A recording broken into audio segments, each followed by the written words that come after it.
Avez-vous déjà ressenti ce soulagement silencieux qui vous envahit lorsqu'un projet est annulé et que, soudain, le temps s'ouvre devant vous comme un vaste champ paisible? Cet instant où la maison semble respirer à votre rythme et où le monde extérieur n'est plus qu'un murmure lointain, certains appellent cela la solitude. D'autres voient dans ce retrait un signe de fuite, de lassitude, de désintérêt pour la vie. Et si, en réalité, ce que nous appelons isolement n'était que la forme la plus pure de la redécouverte, et si le repli sur soi n'était pas l'absence, mais la présence, la plus authentique, la plus profonde qui soit. Carl Jung disait que celui qui n'a pas appris à être seul ne peut jamais vraiment vivre avec les autres. Cette phrase résonne comme une cloche intérieure, un appel vers une dimension que peu osent explorer. Car être seul, c'est se tourner vers l'intérieur, et se tourner vers l'intérieur est dangereux. Le foyer, dans ce contexte, n'est pas seulement l'espace physique où l'on vit, mais le temple silencieux où l'âme se retire pour écouter ce que le bruit du monde obscurcit habituellement. Chaque mur devient un miroir, chaque ombre un témoin. Et dans ce cadre intime, exempt de distraction, chacun commence à percevoir sa propre voix intérieure, un murmure ancien, presque oublié, qui parle de ce que nous étions, de ce que nous ne savons toujours pas devenir. Il y a un plaisir secret à rester chez soi, quand tout le monde semble avoir soif de mouvement. C'est le plaisir de faire une pause, de suspendre le temps, de refuser d'être emporté par le flot incessant des exigences extérieures. Tandis que le monde célèbre la précipitation, ceux qui choisissent le calme célèbrent le temps. Et le temps, lorsqu'il ralentit, révèle des détails auparavant imperceptibles. Le bruit lointain de la pluie, la caresse du vent sur les rideaux, l'arôme du café qui flotte encore dans l'air. Ce sont des expériences qui ne se manifestent pleinement que lorsque le bruit cesse. Et c'est peut-être pour cela que la société craint tant le silence. Parce que, dans le silence, on entend trop de choses. Et ceux qui apprennent à être seuls commencent à entrevoir quelque chose que peu osent explorer. Le territoire de l'inconscient. Jung voyait la solitude comme un pont, non comme un mur. Il comprenait qu'en prenant ses distances avec le collectif, l'individu ne s'isole pas du monde, mais se rapproche de son essence la plus universelle. Il existe un point où le silence intérieur s'aligne sur le silence cosmique. Et c'est là que l'ego se dissout pour laisser place au soi. La maison devient alors un laboratoire alchimique, où l'ego est distillé jusqu'à ce qu'il ne reste que l'essence. C'est un processus invisible, mais profondément transformateur. Et pourtant, combien peuvent supporter cette confrontation? Combien peuvent rester longtemps face à eux-mêmes, sans chercher un écran, une voix, une distraction? L'isolement, lorsqu'il n'est pas une fuite, est une épreuve. C'est le voyage à travers le désert de l'esprit, où chaque pensée résonne amplifiée. C'est là que surgissent les fantômes, les peurs et les désirs inavoués. C'est là que les masques tombent. Le foyer, qui semblait un refuge, devient aussi un champ de bataille, non pas contre le monde, mais contre sa propre part d'ombre. Et c'est précisément là que la solitude révèle sa puissance. Elle oblige à regarder en face ce qui a été nié, ce que l'on a tenté de dissimuler sous des couches de routine. Jung appelait cela le processus d'individuation, le chemin par lequel un être humain devient ce qu'il est vraiment. Ce chemin commence presque toujours par un retrait. La vie nous pousse vers l'extérieur, le monde exige notre présence, mais l'inconscient murmure « Retourne à toi ». Retourne à toi-même, retourne à ton centre, retourne au point de départ. Le repli sur soi, si souvent banalisé, est en réalité une expression archétypale de ce retour.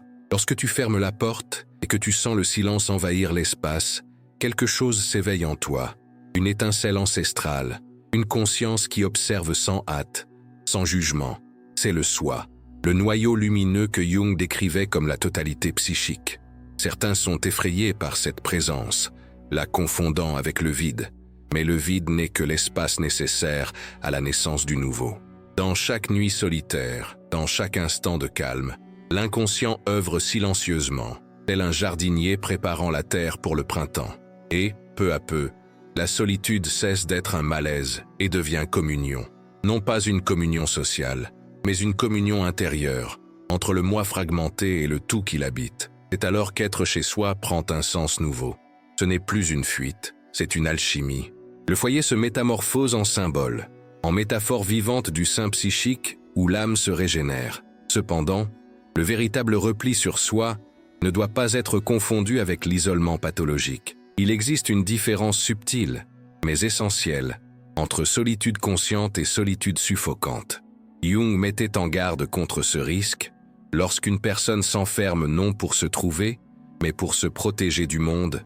Le processus est interrompu.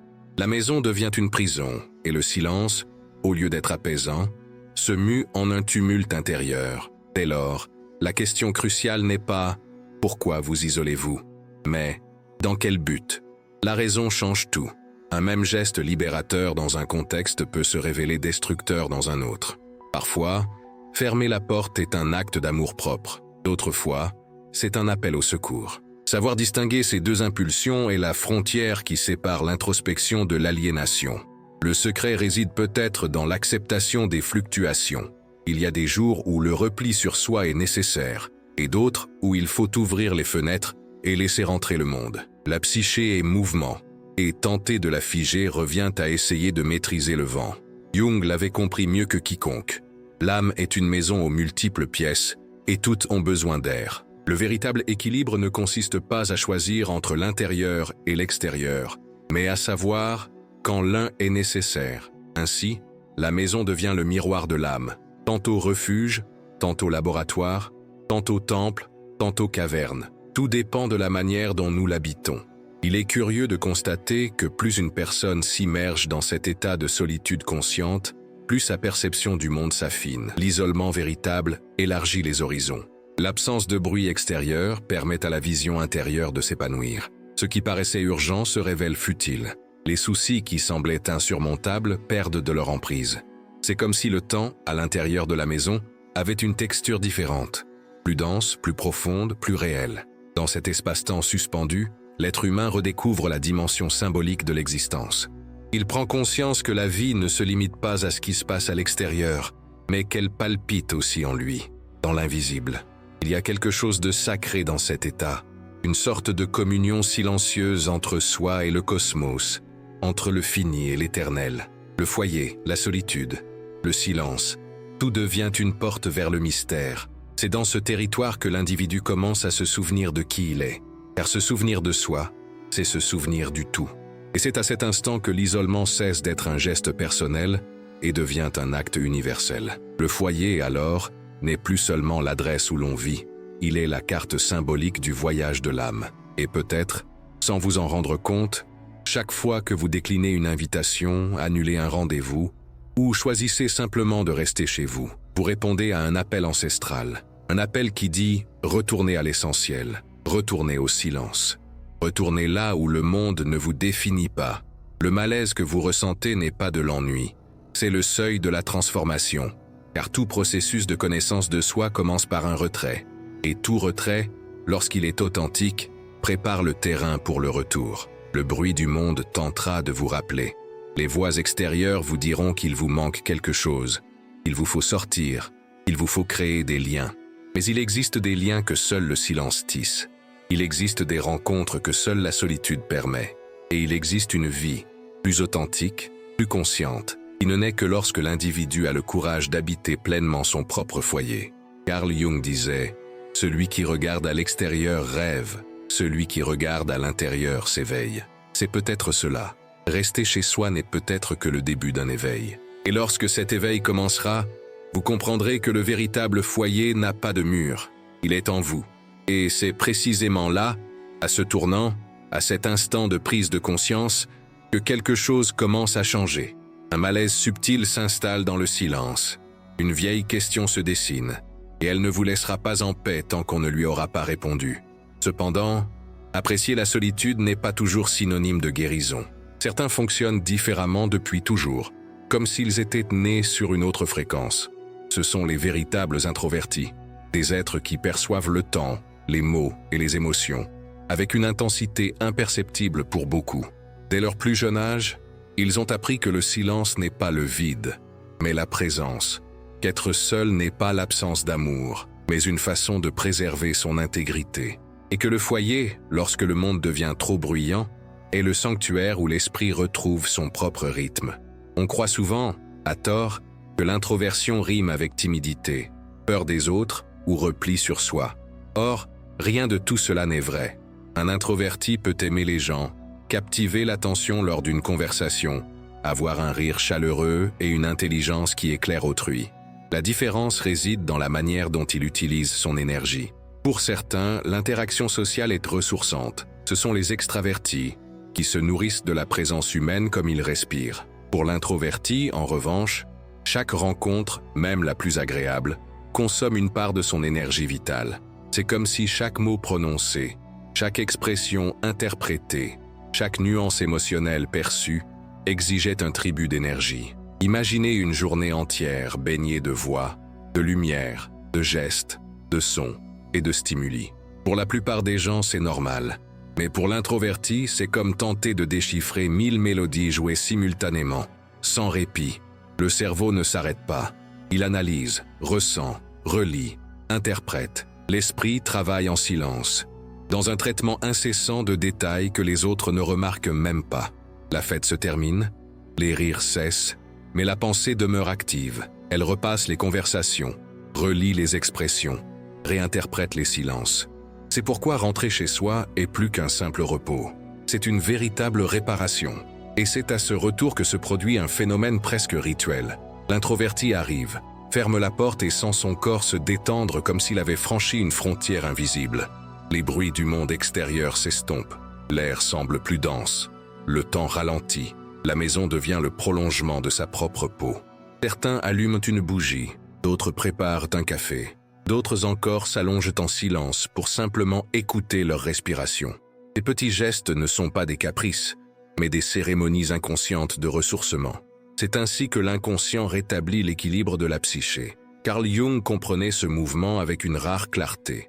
Il affirmait que l'énergie psychique est comme une rivière. Elle a besoin de courant, mais aussi de calme. Lorsque le courant est trop fort, l'âme s'épuise. Lorsqu'une pause survient, la vie intérieure s'épanouit. L'introverti, en recherchant le silence, ne s'isole pas du monde. Il retourne en réalité à la source. Il permet à son énergie de circuler à nouveau librement.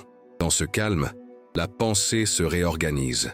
Le cœur ralentit et quelque chose de plus profond commence à se révéler. Le vrai visage, qui se cache derrière tous les masques. Car, d'une certaine manière, nous portons tous des masques. La société l'exige. Au travail, on adopte une personnalité. Avec les amis, une autre. En famille, une troisième. Et, peu à peu, cette succession de rôles nous éloigne de notre véritable nature. La coexistence requiert de jouer la comédie, même subtilement. Et si nécessaire à l'harmonie sociale, ce jeu a un prix. Il en résulte une lassitude qui ne vient pas du corps, mais de l'âme. Une lassitude née de l'effort constant de maintenir différentes versions de soi-même. C'est pourquoi, en rentrant chez lui, l'introverti éprouve un soulagement presque sacré. C'est le moment où l'on peut se défaire de son personnage et simplement exister. Jung appelait cela « personne ce visage social ». Ce masque que l'individu présente au monde est utile, voire indispensable, mais il ne doit jamais se substituer à la véritable nature. Le danger survient lorsque l'on oublie que l'on porte un masque et que l'on commence à croire que ce masque fait partie intégrante de soi. L'introverti, en se repliant sur lui-même, pratique, même inconsciemment, l'exercice de se démasquer et de se reconnaître dans le miroir de l'inconscient. C'est un acte de réconciliation avec son être profond. Vous avez peut-être déjà ressenti cela, ce moment où après une longue journée entourée de monde, vous vous enfermez dans la salle de bain, vous vous regardez dans le miroir et vous soupirez profondément. Ce n'est pas seulement de l'épuisement physique, c'est votre âme qui réclame un répit. C'est votre fort intérieur qui murmure qu'il a besoin de se retrouver, ne serait-ce que quelques instants.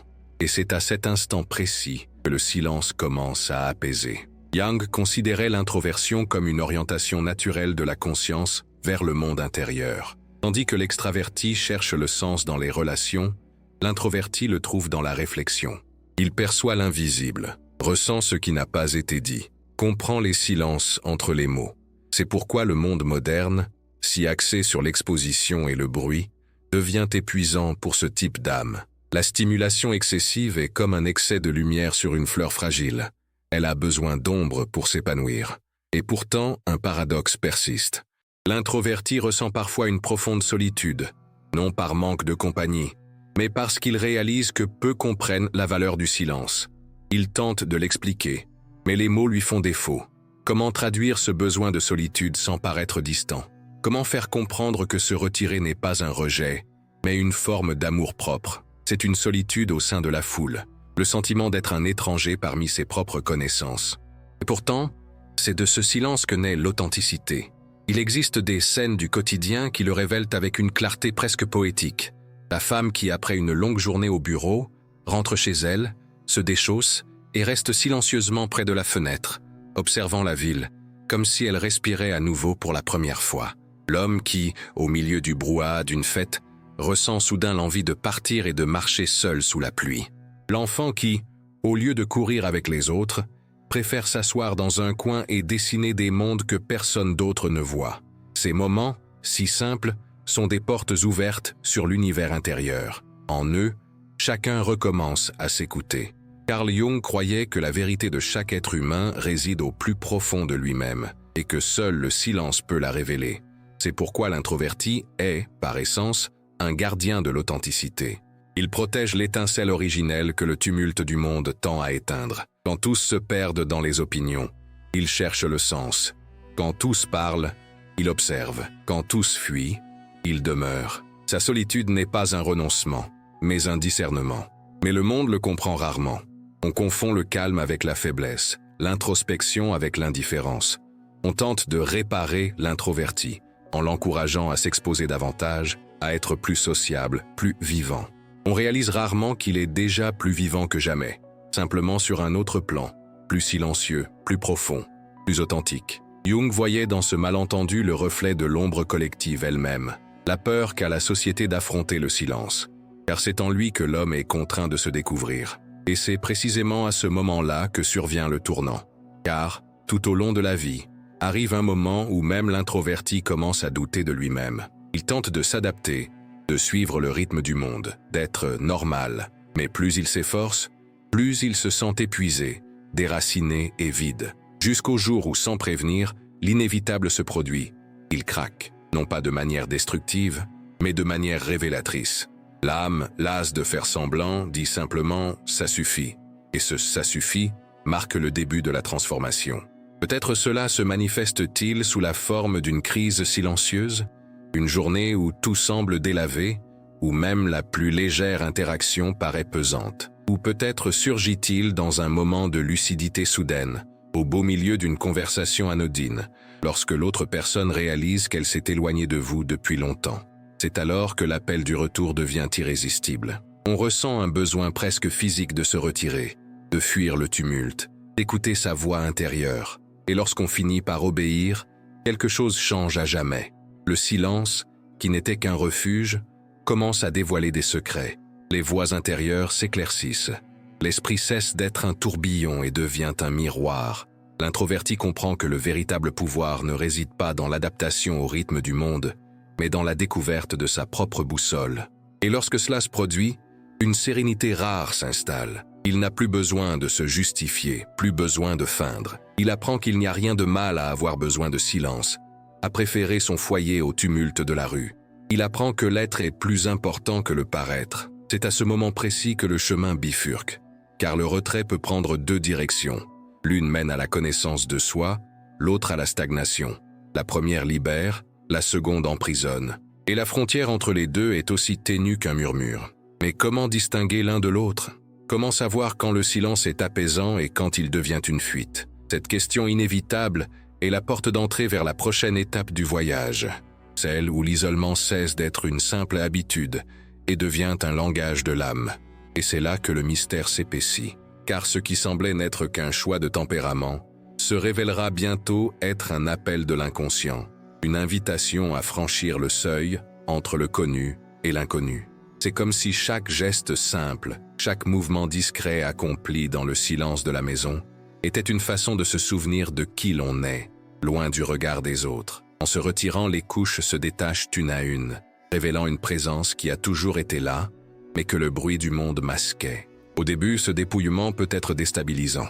Le silence paraît immense, le temps trop lent, et une voix intérieure se met à murmurer des questions longtemps ignorées. Qui suis-je quand personne ne me regarde? Que veux-je vraiment faire de mon existence?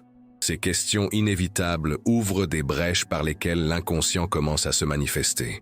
Carl Jung disait que l'esprit est comme une maison aux nombreuses pièces, et que la plupart des gens n'en occupent qu'une seule. Être seul, c'est parcourir les couloirs obscurs de cette maison intérieure, c'est découvrir des portes jamais ouvertes. Pour les architectes de l'esprit, ces explorateurs de l'invisible, l'isolement n'est pas un luxe, mais l'environnement essentiel à la création. La solitude est le terreau fertile où les idées germent et se transforment en quelque chose de tangible. Tandis que le monde s'agite à l'extérieur, dans le recueillement, un autre mouvement se produit, plus lent, plus silencieux, mais infiniment plus profond. Lorsqu'un créateur se retire dans son propre espace, il ne fuit pas le monde, il cherche à le comprendre de l'intérieur. C'est dans ce retrait qu'il se connecte à ce que Jung appelait l'inconscient collectif, ce vaste réservoir de symboles et d'images qui traverse le temps et l'humanité. Créer, c'est dialoguer avec cette dimension cachée, c'est traduire l'indicible en forme, en son, en mots ou en gestes. Mais cette immersion comporte un risque insidieux. Plus on s'enfonce dans ses propres pensées, plus la frontière entre intérieur et extérieur s'estompe. Le créateur perd la notion du temps. Les heures se dissolvent, le corps disparaît presque. La réalité quotidienne, avec ses obligations et ses bruits, semble lointaine et insignifiante. C'est une sorte de transe, et c'est dans cet état que naissent les œuvres les plus authentiques. Mais l'intensité de cet abandon a un prix. La solitude peut cesser d'être un refuge et se transformer en abîme. Combien de fois vous êtes-vous senti tellement absorbé par quelque chose que vous en avez oublié de manger, de dormir, d'exister en dehors de cela? Combien de fois l'inspiration vous a-t-elle semblé un appel irrésistible, presque dangereux? Carl Jung considérait ce processus avec respect et prudence. Il savait que l'immersion dans la création est en réalité une descente symbolique dans l'inconscient. Le créateur est le héros qui plonge dans les profondeurs pour sauver ce que le monde a oublié. Mais, comme tout héros, il risque de ne pas revenir. Dès lors, l'isolement de l'artiste est une forme de rituel. Il a besoin de silence, mais aussi du retour. Il est nécessaire de descendre, certes, mais aussi d'émerger, de faire jaillir de l'obscurité ce qui a été récolté. La véritable création réside dans l'équilibre entre ces deux mondes, le visible et l'invisible. Et une question intrigante se pose alors. Portons-nous tous en nous, même sans être artistes, cet élan créatif qui réclame la solitude? Le désir d'être seul n'est-il pas, au fond, un appel à donner forme à quelque chose d'intérieur qui n'a pas encore vu le jour? Quand on ressent le besoin de s'évader de tout, peut-être n'est-ce pas simplement de la fatigue. Peut-être portez-vous quelque chose en gestation, une idée, une compréhension, une version plus aboutie de vous-même. L'isolement, en ce sens, est le berceau symbolique de la transformation. Imaginez une personne assise à une table vide, indécise, avec seulement le sentiment que quelque chose aspire à émerger. Les minutes passent, le silence est pesant, mais soudain, une pensée se forme, puis une autre, et peu à peu l'esprit commence à tisser des images, des souvenirs, des intuitions. Nul besoin d'être artiste pour vivre cela. Nous ressentons tous, à un moment ou un autre, cette urgence silencieuse, ce besoin de donner voix à ce qui n'est pas encore informe. La solitude offre l'espace où l'invisible peut enfin se manifester. Mais que se passe-t-il lorsque cet espace devient excessif? Lorsque l'isolement qui autrefois nourrissait commence à consumer? La transition est presque imperceptible. Un jour, le silence réconforte. Le lendemain, il pèse lourd. La même pièce qui semblait un sanctuaire se transforme en prison. L'écho de ses propres pensées devient assourdissant. Et le créateur, jadis maître de son monde intérieur, en devient l'otage. Avez-vous déjà eu l'impression d'être prisonnier de vos propres pensées, incapable de les éteindre? Avez-vous déjà eu le sentiment que ce qui vous libérait autrefois vous étouffe désormais? C'est à ce moment précis que l'isolement révèle son ambivalence. Il peut être un sanctuaire ou une prison, un remède ou un délire. Jung expliquait que toute énergie psychique recèle son contraire. Ce qui illumine peut aussi brûler. Ce qui guérit peut aussi blesser. La solitude créatrice, lorsqu'elle est équilibrée, est un acte de communion avec l'inconscient. Mais lorsqu'elle devient excessive, elle dégénère en obsession. Le créateur, alors, ne crée plus à partir de l'âme. Il crée pour lui échapper. Et c'est à cet instant que la réclusion perd sa vocation sacrée. Le paradoxe est que la frontière entre comportement sain et destructeur est presque imperceptible. La même impulsion qui pousse à composer une symphonie peut aussi mener à l'épuisement professionnel. Ce qui distingue l'inspiration du délire, c'est la capacité de revenir. Jung pensait que le véritable maître n'est pas celui qui plonge le plus profondément, mais celui qui parvient à remonter à la surface en rapportant quelque chose de précieux. La création est un voyage, non une destination. Et ce voyage exige du courage, car il requiert un renoncement. Le créateur doit être prêt à se perdre, mais pas complètement. Pensez au moment où vous avez ressenti le besoin de vous isoler pour réfléchir, vous recentrer, comprendre quelque chose que le monde ne pouvait expliquer. Peut-être vous êtes-vous senti égoïste ou incompris, peut-être avez-vous essuyé des critiques ou des doutes, mais au fond de vous, il y avait une sagesse instinctive. L'inconscient sait quand il a besoin de se retirer. Le problème, c'est que nous oublions de l'écouter. Nous vivons entourés de stimuli, de notifications et d'urgences qui captent toute notre attention. La solitude est devenue presque tabou. Et paradoxalement, plus nous la fuyons, plus elle nous poursuit. Jung disait que ce que nous évitons nous contrôle. Et si nous évitons le silence, c'est parce que nous craignons ce qu'il pourrait révéler. Combien d'entre nous peuvent véritablement se regarder en face sans distraction? Combien peuvent demeurer avec eux-mêmes sans ressentir l'envie de fuir? C'est peut-être pourquoi la solitude volontaire suscite à la fois tant de fascination et tant de crainte. Parce qu'elle est le miroir qui ne ment pas. Il existe une scène récurrente dans les récits de création. Le moment où l'artiste, l'inventeur ou le penseur, seul, sur le point d'abandonner, voit soudain surgir une idée, claire, complète, inévitable. C'est comme si l'inconscient, après un long silence, répondait enfin. Cette expérience que Jung décrit comme une synchronicité est le point de rencontre entre le monde intérieur et le monde extérieur. C'est lorsque l'invisible devient visible, lorsque le sens se révèle. Le créateur, à cet instant précis, comprend que la solitude n'a jamais été un isolement absolu. Elle a toujours été un dialogue. Mais qui, précisément, prend la parole dans ce dialogue? Est-ce seulement l'esprit conscient? Ou y a-t-il quelque chose de plus? Quelque chose qui murmure derrière les pensées? Quelque chose qui n'est pas tout à fait vous, mais qui n'est pas non plus autre chose? Jung appelait cela le soi, le centre caché de la personnalité, la totalité de l'âme. Lorsque le créateur s'isole, il ne se contente pas de penser, il cherche à écouter le soi. Et lorsque le soi s'exprime, il le fait par des symboles, des images, des intuitions qui défient la logique. Le processus créatif est donc une forme de révélation. Avez-vous déjà eu l'impression qu'une idée vous venait, comme si elle ne venait pas entièrement de vous? Avez-vous déjà ressenti cette impression d'être simplement le canal par lequel quelque chose de plus grand s'exprime? C'est le contact avec l'inconscient collectif. C'est le moment où l'individu devient un pont entre le personnel et l'universel. Et c'est pourquoi la solitude, lorsqu'elle est comprise, n'est pas isolement, mais communion. Mais tous ne sont pas prêts pour cette communion. Certains, en touchant cette profondeur, éprouvent de la peur. L'inconnu intérieur peut être aussi vaste que le cosmos, et l'affronter exige du courage. Le silence peut révéler non seulement la lumière, mais aussi les ombres. Et c'est à ce moment précis que le créateur doit décider, continuer à plonger ou tenter de s'échapper. Le plus grand paradoxe est que le véritable danger ne réside pas dans la solitude elle-même, mais dans l'ignorance de ce qu'il faut faire de sa propre solitude. Lorsqu'on vit l'isolement en pleine conscience, il devient un jardin. Lorsqu'il est tenté par la peur, il devient un labyrinthe. Jung affirmait que l'âme humaine est capable de se perdre dans ses propres méandres, mais aussi d'en retrouver la sortie, si elle a le courage de suivre les signes. Et c'est peut-être là le but le plus profond de la solitude créatrice. Apprendre aux êtres humains à écouter ce que le monde tente de faire taire, leur apprendre que le silence n'est pas le vide, mais l'origine, que l'introspection n'est pas une fuite, mais un voyage, que le foyer, cet espace en apparence ordinaire où l'on se retire, est en réalité le laboratoire secret de l'âme. C'est dans ce laboratoire que se dessine la prochaine étape du voyage. Un passage mystérieux où le silence cessera d'être simple introspection pour devenir révélation. Mais cela, comme toujours, appartient à la suite.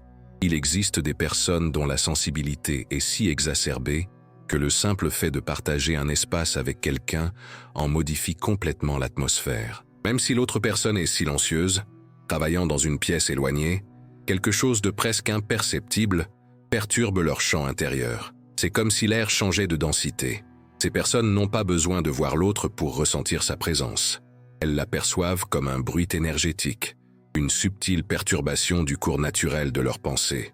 Leur corps réagit de manière discrète mais indéniable. Leur rythme cardiaque s'accélère, leur respiration se raccourcit, leur concentration se relâche. L'esprit, qui auparavant flottait librement dans un océan de tranquillité, commence à se disperser. Ce sont les hypersensibles, ceux qui vivent en harmonie constante avec l'invisible.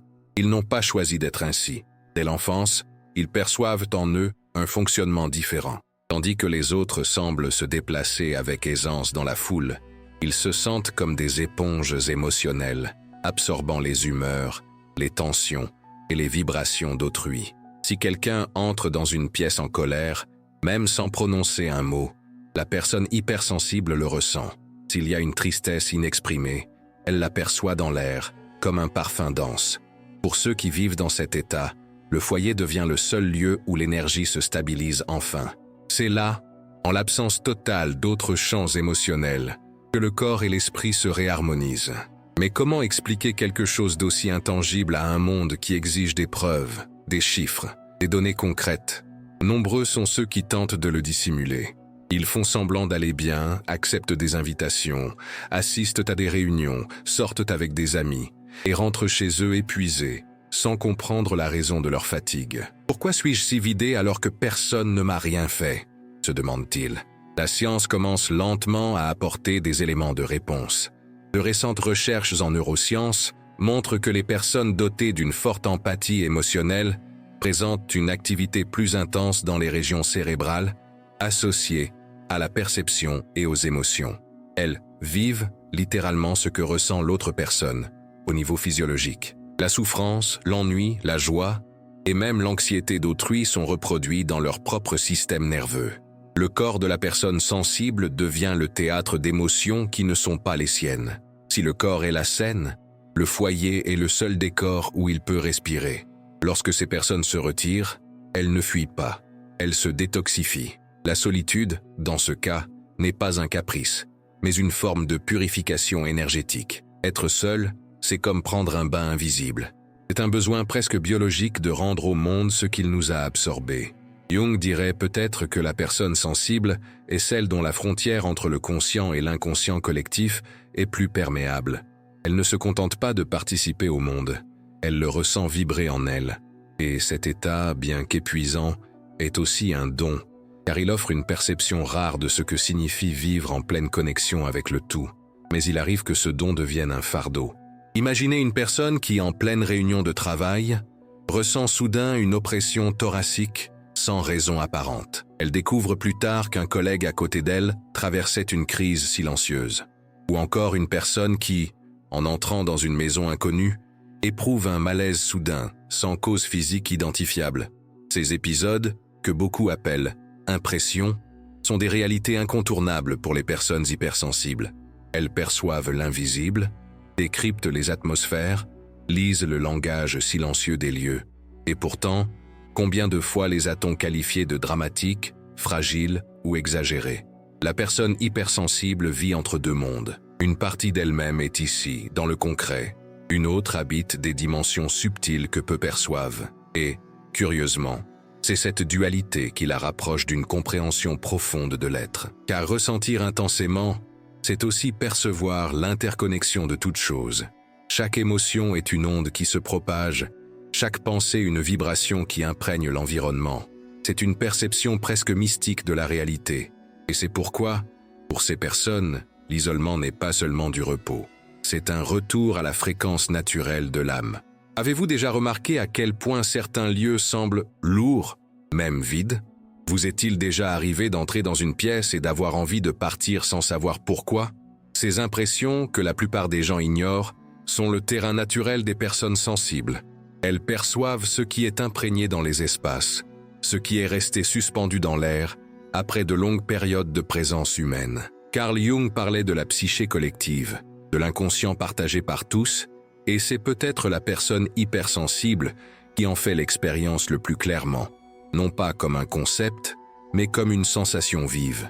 Il existe d'étranges témoignages de personnes ayant commencé à percevoir ces connexions après de longues périodes d'isolement. Une femme, après une retraite silencieuse de 60 jours, a rapporté qu'elle pouvait entendre les intentions des autres à son retour à la vie sociale. Il ne s'agissait pas de télépathie, mais de perception énergétique. Elle ressentait la vérité ou le mensonge des mots, avant même de les comprendre rationnellement. Un autre homme, ayant passé des semaines seul dans un chalet de montagne, a déclaré pouvoir percevoir l'approche des animaux sans même les voir. Son corps réagissait avant son esprit. Ces phénomènes, aussi improbables qu'ils puissent apparaître, révèlent une vérité essentielle. Le silence prolongé aiguise les sens que la vie moderne émousse. Que se passe-t-il lorsque nous reprenons les interactions sociales après une si longue période de silence? Le choc est comparable à une plongée dans une eau glacée. Les sons, les voix, les intentions d'autrui, tout devient excessif. La personne hypersensible ressent chaque variation comme une marée émotionnelle. Jung décrivait cette expérience comme un retour dangereux au monde des formes, où le moi nouvellement renaissant risque de se disperser à nouveau. C'est pourquoi beaucoup ont besoin de rituels simples pour se protéger. Allumer une bougie, prendre une grande inspiration, organiser l'espace avant de recevoir quelqu'un. Ce sont des gestes symboliques, mais puissants, qui définissent le territoire de l'âme. Et si cette sensibilité, loin d'être une faiblesse, était un outil d'évolution? Et si ces personnes, si facilement ébranlées, étaient en réalité les antennes de l'humanité, captant les transformations invisibles du monde? Réfléchissez-y. En période de bouleversement profond, ce ne sont pas les plus endurcis qui le remarquent en premier, mais les plus ouverts. Ce sont eux qui décèlent le déséquilibre avant même qu'il ne devienne évident. Ce que beaucoup appellent vulnérabilité est peut-être en réalité une forme de sagesse silencieuse. Cependant, cette sagesse a un prix. Après chaque interaction, la personne sensible a besoin de temps pour se ressourcer. Après chaque rencontre, elle ressent le besoin de retrouver le silence, comme un retour à la maison. C'est dans ce cycle d'absorption et de purification que se révèle la nature alchimique de la solitude. Il ne s'agit pas d'une simple pause, mais d'une transmutation. Et ce qui est transmuté, après tout, c'est l'énergie vitale elle-même. Jung croyait que la psyché tend naturellement vers la plénitude, et peut-être l'hypersensibilité est-elle la manière dont certains d'entre nous sont poussés plus rapidement dans cette direction. Mais que se passe-t-il lorsque cette sensibilité est refoulée? Lorsqu'une personne tente de s'adapter, en feignant d'être moins perspicace, plus sociable, plus insensible au tumulte du monde. Le résultat est dévastateur. Elle tombe malade. Le corps manifeste ce que l'âme ne peut exprimer. Des fatigues mystérieuses apparaissent, des douleurs sans cause médicale, insomnie, angoisse diffuse. C'est la psyché qui proteste contre le déni de sa propre nature. Car nier l'appel du silence, c'est nier sa propre structure intérieure. Et, paradoxalement, c'est souvent dans la maladie que la personne sensible prend conscience de la nécessité du retrait. Le corps impose la retraite que l'esprit refusait d'accepter. Jung disait que les symptômes sont des tentatives de l'âme pour se guérir. L'isolement cesse alors d'être un choix et devient une contrainte. La personne, enfin seule, découvre quelque chose qu'elle ignorait auparavant. La paix ne réside pas dans l'absence d'autrui, mais dans la réconciliation avec son propre champ énergétique. Le silence extérieur révèle la musique intérieure. À ce stade, un phénomène extraordinaire se produit. La personne sensible, qui percevait auparavant sa propre sensibilité comme un fardeau, commence à la comprendre comme une force. Elle apprend à distinguer ce qui lui appartient de ce qui appartient aux autres. Elle apprend à percevoir sans absorber, à ressentir sans souffrir. Le foyer, jadis refuge, se transforme en école.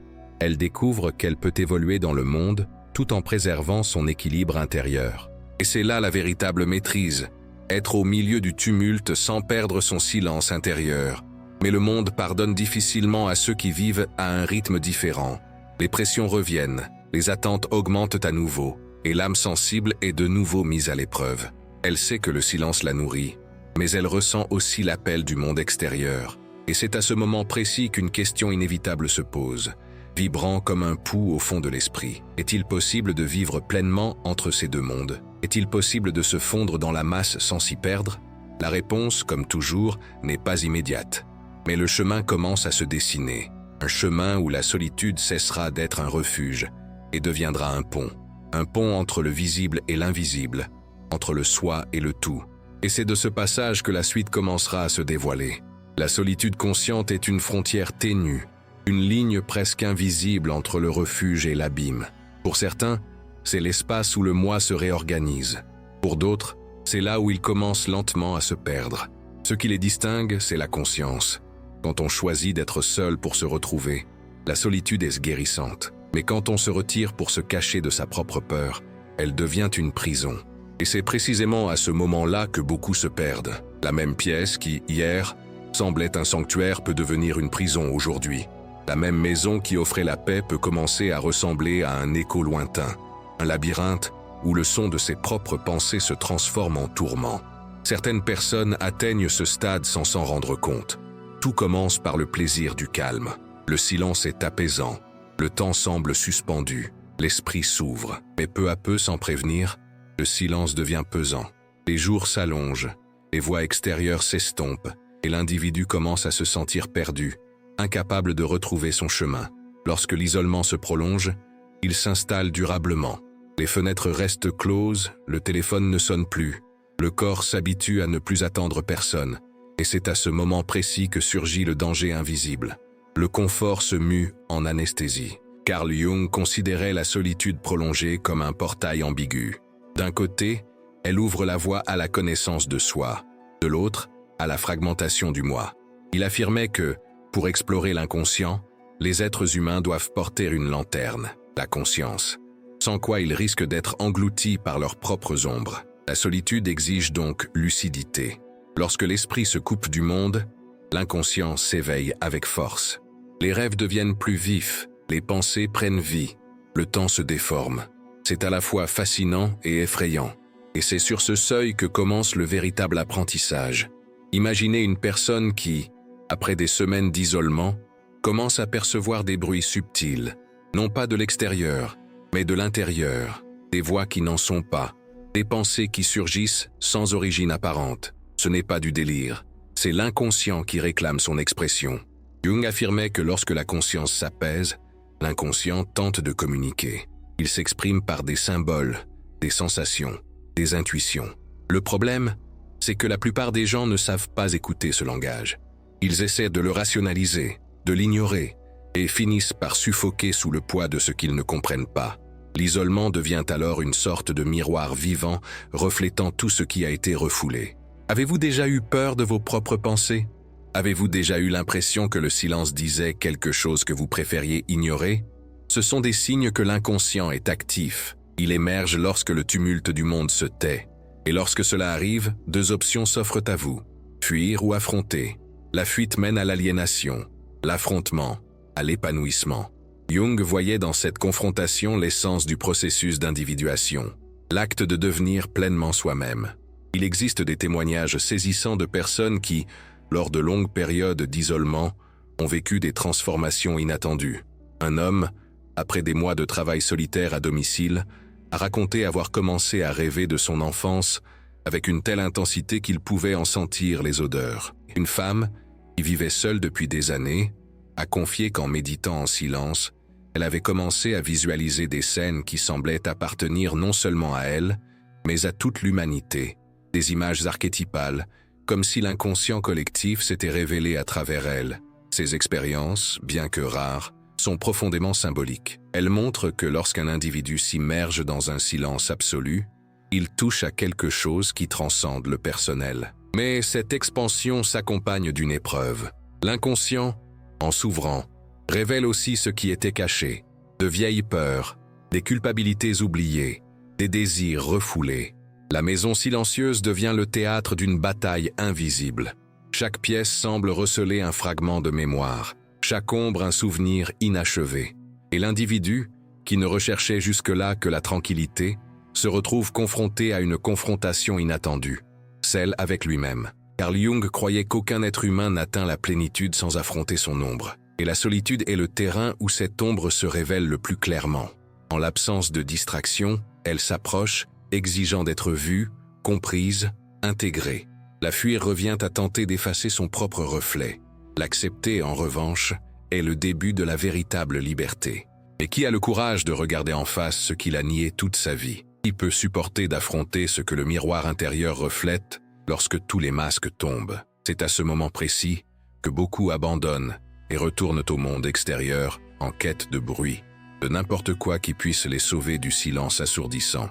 D'autres, cependant, persistent, et en persistant, quelque chose d'inattendu se produit. La peur commence à se dissiper. Ce qui semblait une menace se transforme en compréhension. L'individu réalise que l'ombre n'était pas un ennemi, mais une part oubliée de lui-même, que la solitude n'était pas le vide, mais l'espace, et que l'isolement, vécu consciemment, est une renaissance. Il y a une tension presque mystique dans ce processus. C'est comme marcher dans un couloir obscur sans savoir s'il y a une sortie. Au début, tout est incertain. L'air semble lourd, les murs se resserrent. Mais soudain, un rayon de lumière apparaît. Petit, timide, mais suffisant pour guider le pas suivant. Jung disait que l'éveil ne vient pas de l'imagination de figures lumineuses, mais de la prise de conscience de l'obscurité. Et c'est ce que la solitude offre, la possibilité de voir l'obscurité non comme un ennemi, mais comme une origine. Et si tout ce parcours, du plaisir de la solitude à la confrontation avec l'inconscient, n'était qu'une répétition générale de la rencontre ultime avec soi-même, et si ce que nous appelons isolement n'était que la première étape d'un processus plus vaste, où l'individu se prépare à comprendre le véritable sens de l'existence, dès lors, la solitude cesse d'être une circonstance et devient une destinée. Mais avant d'en arriver là, il faut qu'un événement se produise. Un événement qui brise l'inertie, qui éprouve la force de ce qui a été appris dans le silence. Car la véritable valeur de la solitude ne se mesure pas en elle-même, mais plutôt lorsque le monde nous rappelle à lui. Il est facile de préserver la paix quand personne ne la menace. Il est difficile de la maintenir quand le bruit revient. Imaginez une personne qui a passé des mois en retrait, au rythme de sa propre vie. Tout est fluide, tout semble parfait. Jusqu'à ce que soudain, un message arrive, une nouvelle inattendue, une personne réapparaisse. Le monde frappe à nouveau à sa porte. La tranquillité, si solide en apparence, se met à vaciller. L'esprit, jadis stable, s'agite de nouveau. Et c'est à cet instant précis que se révèle si ce retrait fut une expérience enrichissante ou une simple fuite. Jung affirmait que le véritable maître est celui qui sait préserver le silence intérieur au milieu du chaos. La solitude ne doit pas être une fin en soi, mais un entraînement. Le foyer, jadis refuge, doit devenir un point de départ. Le défi n'est plus de fuir le monde, mais d'y revenir sans perdre son équilibre. Le silence doit perdurer, même au milieu des voix. Avez-vous déjà essayé d'imposer le silence à une foule? Avez-vous déjà marché dans une rue animée tout en ressentant une profonde sérénité intérieure? C'est l'épreuve ultime. L'isolement prend tout son sens lorsqu'on réalise qu'on peut être avec les autres sans se perdre. Lorsqu'on comprend que le véritable espace sacré n'est pas la pièce où l'on se cache, mais la conscience éveillée qui nous accompagne partout. La seule tension qui subsiste est la suivante. Le monde continuera d'appeler et le silence continuera de répondre. Entre les deux, l'humanité doit apprendre à danser. Une danse délicate entre présence et retrait, entre son et silence, entre le moi agissant et le moi observant. Carl Jung voyait dans cette danse le symbole de la totalité, l'union du conscient et de l'inconscient, de l'homme avec son propre esprit. Et c'est peut-être précisément là, dans cet équilibre instable et lumineux, que réside le véritable sens de la solitude. Non pas comme absence de vie, mais comme vie à l'état pur. Non pas comme fuite, mais comme retour. Et lorsque cette compréhension naît, le foyer intérieur s'illumine, un espace que nul ne peut envahir, car il est au-delà des murs, au-delà du temps, au-delà de tout bruit. Mais une dernière question demeure, tapie au plus profond de la conscience. Que se passe-t-il lorsque ce silence se mue en voix? Lorsque le moi intérieur, mûri dans la solitude, commence à réclamer quelque chose de plus grand que son propre repli sur soi? La réponse, encore cachée, attend le terme du voyage. Et elle émergera, inévitablement, dans la prochaine et dernière étape. Il arrive un moment où le silence, jadis si réconfortant, commence à vous interroger.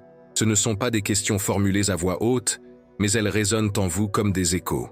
Dans quelle mesure ma solitude est-elle un choix? Dans quelle mesure est-elle motivée par la peur? Est-ce que je me protège ou est-ce que je m'éloigne de ce que j'ai besoin de vivre? Ces questions surgissent subtilement, presque imperceptiblement, mais ce sont elles qui déterminent si la solitude sera un pont ou une prison. Et c'est là que tout ce que vous avez appris jusqu'ici doit être mis en pratique, car comprendre la valeur de la solitude n'est que le premier pas. Le véritable apprentissage commence lorsque vous apprenez à utiliser le silence comme un outil, et non comme une béquille. Carl Jung disait que nul ne s'illumine en imaginant des figures de lumière, mais en prenant conscience de ses propres ténèbres. Et la solitude, lorsqu'elle est bien vécue, est précisément cela, un moyen de révéler ce qui était caché. La différence entre le recueillement et l'isolement réside dans le sens du mouvement. Dans le recueillement, on se tourne vers l'intérieur pour se comprendre et en revenir enrichi. Dans l'isolement, on se ferme au monde et on perd le chemin du retour. La pratique consiste donc à maintenir le mouvement. Entrer, comprendre, sortir, inspirer le silence puis laisser le monde vous inspirer. Commencez par de petits gestes.